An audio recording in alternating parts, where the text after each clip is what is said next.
It's the 24th of June and I'm Tom Glasson. Welcome to The Roast. Now, it turns out for the past 65 years, dancing after 1 a.m. has been illegal in Japan. But you know, it's just one of those dumb laws that no one pays attention to. Like how in Vermont you can't whistle underwater, or in Oklahoma you can't make faces at a dog, and how you're not supposed to kill people with your car, which is why I always kill people with my shovel. There we go. Wait, guys, I killed him with my shovel. It's okay.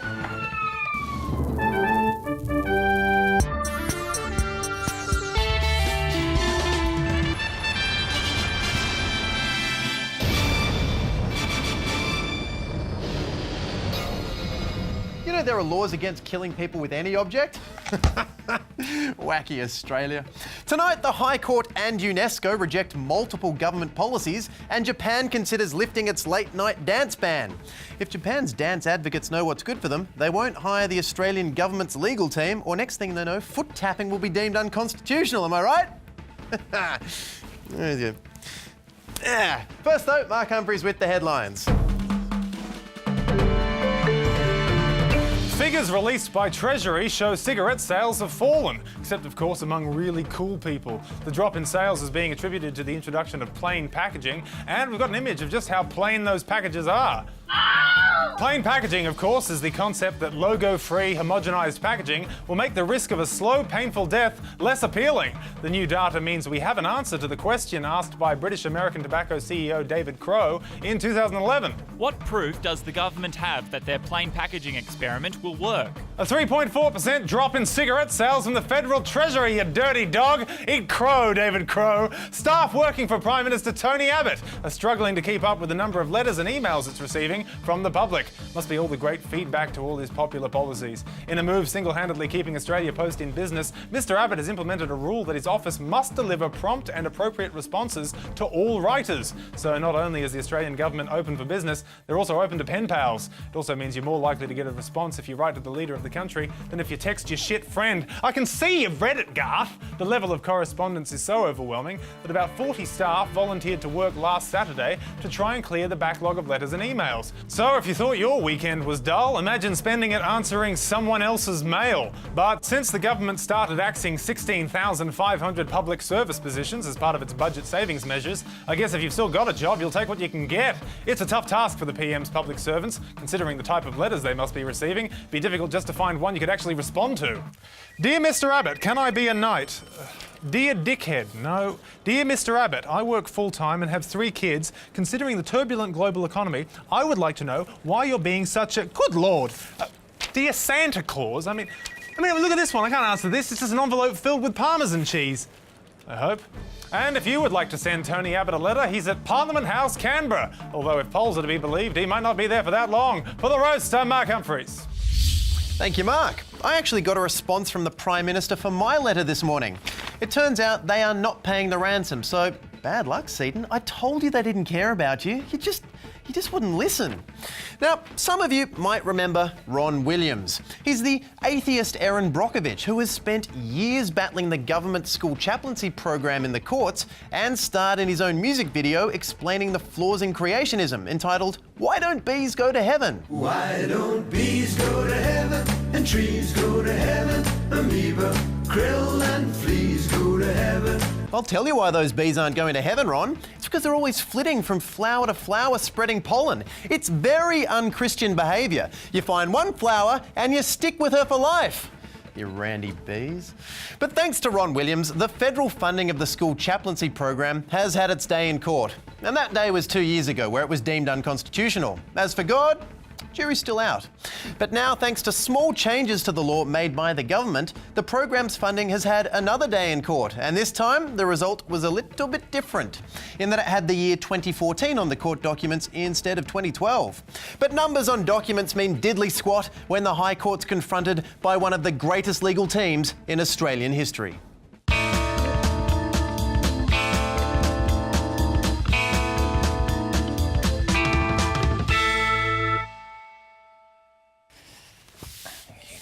Your Honour, funding for the school chaplaincy program, which No.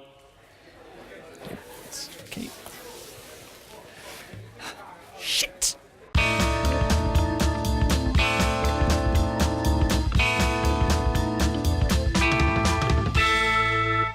So it was a little less Boston legal and a little more get out of my courtroom, I'm not going to say it a third time legal. And upon learning of the defeat in the High Court, the government said, fine, we'll just take this all the way to the Supreme Court. And then upon learning that the Supreme Court is actually lower than the High Court, the government just decided to use a legal loophole and continue funding the program through the states. But not ones to be deterred by hearing that an idea they had was deemed unconstitutional under laws of the Commonwealth of Australia, the government's disappointed legal team got right back on the High Court horse and returned the very next day, this time to defend Scott Morrison's policy of capping the number of protection visas for refugees.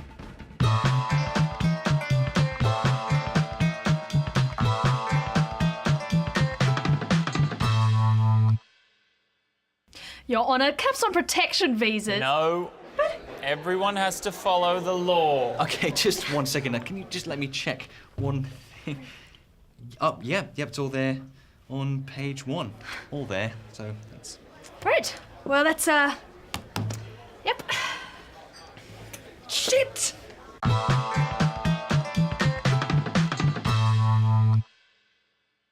None from 2, with the court specifically ordering the Immigration Minister to consider and determine the asylum seekers' applications for a protection visa according to the law as it stands. As it stands. After countless hours and thousands of taxpayer dollars, man finally has the answer to the question that has plagued our kind for centuries. Do I have to follow the law, even if I really don't want to? And it wasn't just the High Court that's been giving the Australian government trouble. Over in Qatar, the government went to the UNESCO World Heritage Committee to ask permission to chop down a World Heritage listed Tasmanian forest. And I'm not sure what clip art we were using in our slideshow presentation, but it worked because we really sold a UNESCO delegate from Portugal on our proposal to murder our forests. The justifications presented are, to say the least, feeble. Feeble? No, Bruce Dern is feeble. Acclaimed character actor Eli Wallach is feeble. How could our arguments to chop down forests be akin to respected yet nevertheless terribly elderly actors? What sort of clowns do we send over there?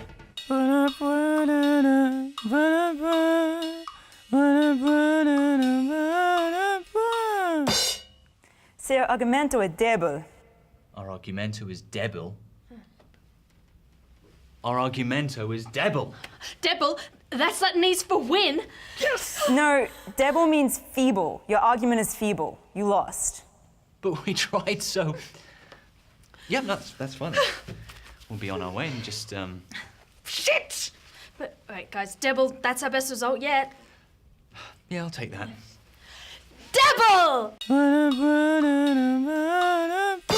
Feeble or not, you've got to admire a hearing where a proposal is discarded in less than 10 minutes. I mean, at least they really thought it through before delivering that slap in the face. So overall, it's been a pretty tough week for the Prime Minister. The High Court shuts down his chaplaincy program, then they slam his protection visa cap, and finally UNESCO calls his bid to delist Tasmania's forest feeble.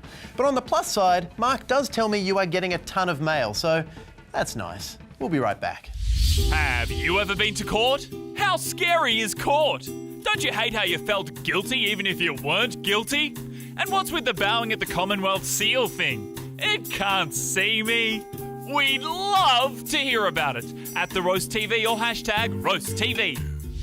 And finally tonight, Japan's government is considering relaxing a 65-year-old law that forbids late-night dancing in public establishments. A law that, up until now, meant if you were doing late-night karaoke, you better sit the down when you sing. Under Japan's strict adult entertainment laws, it's illegal for this nightclub to let anyone dance after 1 a.m. Which means you can put your hands up for Detroit until 12:59 a.m, but at 1 a.m. you better put those hands back down for Tokyo. Thank you very much. Dancing is not a crime, but the current situation can easily make people think that dancing is a crime. Yes, situations like the current situation in Japan where late-night dancing is a crime. But while it might seem like a ridiculous law, at least when Japan's fun police do a crackdown, they do it politely. No dancing.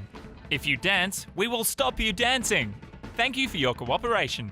You know, if the mayor in Footloose had been a little more polite, maybe Kevin Bacon wouldn't have had to be such a rebellious dreamboat wearing his mum's jeans. So why the sudden push in Japan to get rid of this law? Critics argue that police are using this decades-old law to crack down on gangsters without having to get warrants for drug searches. Oh, those bloody dancing gangsters. For too long, Japan's streets have been plagued by the war between the Sharks and the Jets. But watch out, Sharks. The Japanese have already nearly gotten rid of that other street gang they don't like. Still, the move to revoke the law has been largely attributed to a protest movement. But one has to wonder, how did a group of Japanese dancing enthusiasts make such an organised, coordinated push for change? Welcome to Dance Dance Revolution. Revolution. Left, left, right. Great job. Perfect. Oh no, the police. Fight for your right to dance. Right punch. Right punch.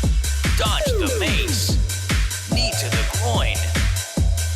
Combo. Level up.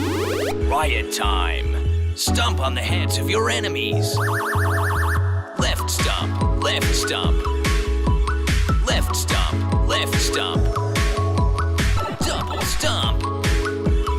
Oh yeah. Great violence. Level up. Overthrow the government. Rewrite the Constitution. Dance the night away, comrade. You did it. Viva la revolution. Now, assassinate the emperor. I'm no good at those games. I always assassinate the wrong dignitary. So if you're in Japan and watching this, take a leaf out of our book and write a letter to the Prime Minister asking him to repeal this weird, archaic law. I'm sure the form letter from one of his staffers will keep you warm as you sit in your prison cell. Good night. Help me! God damn! Oh, what? This isn't Japan. I can dance wherever I... Oh, the murder thing. Yeah, my bad.